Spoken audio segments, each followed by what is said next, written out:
Solar തട്ടിപ്പ് വിഷയത്തിൽ പുനലൂരിൽ പ്രതിഷേധ പ്രകടനങ്ങളുടെ പെരുമഴ. തിങ്കളാഴ്ച വൈകിട്ട് എഐവൈഎഫിന്റെയും ഡിവൈഎഫ്ഐയുടെയും നേതൃത്വത്തിൽ പ്രതിഷേധ പ്രകടനങ്ങൾ സംഘടിപ്പിച്ചു.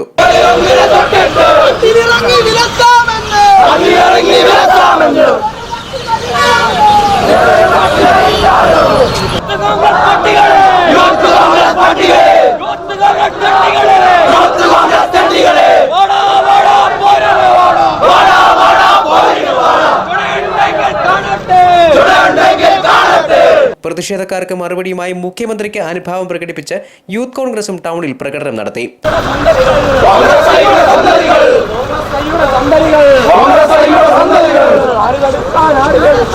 സൗരോർജ്ജ തട്ടിപ്പുമായി ബന്ധപ്പെട്ട് മുഖ്യമന്ത്രി രാജിവെക്കണമെന്നാവശ്യപ്പെട്ട് ഡിവൈഎഫ്ഐ പ്രവർത്തകർ ചെമ്മന്തൂർ പ്രൈവറ്റ് ബസ് സ്റ്റാൻഡിൽ നിന്നാണ് പ്രകടനം ആരംഭിച്ചത്.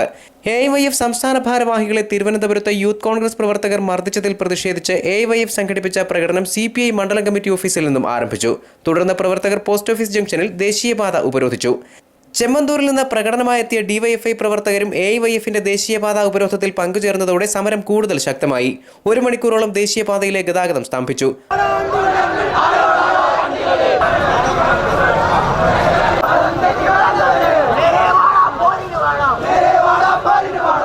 എഐവൈഎഫ് സംസ്ഥാന പ്രസിഡന്റിനെ ആക്രമിച്ചതിന് പ്രതികാരമുണ്ടാകും, ഒരു തർക്കവും വേണ്ട.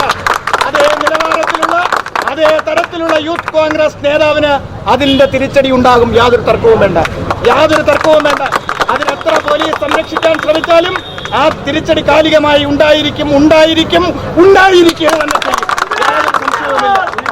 തുടർന്ന് സമരക്കാരെ പോലീസ് അറസ്റ്റ് ചെയ്തു നീക്കി. ഇടതുപക്ഷ സംഘടനകളുടെ പ്രതിഷേധം അവസാനിച്ചതോടെ യൂത്ത് കോൺഗ്രസ് പ്രവർത്തകർ ഉമ്മൻചാണ്ടിക്ക് അഭിവാദ്യമർപ്പിച്ച് രംഗത്തെത്തി. പുനലൂർ ടി ബി ജംഗ്ഷനിൽ നിന്ന് ആരംഭിച്ച പ്രകടനം ടൗൺ ചുറ്റി KSRTC ജംഗ്ഷനിൽ സമാപിച്ചു. News bureau, Punalur.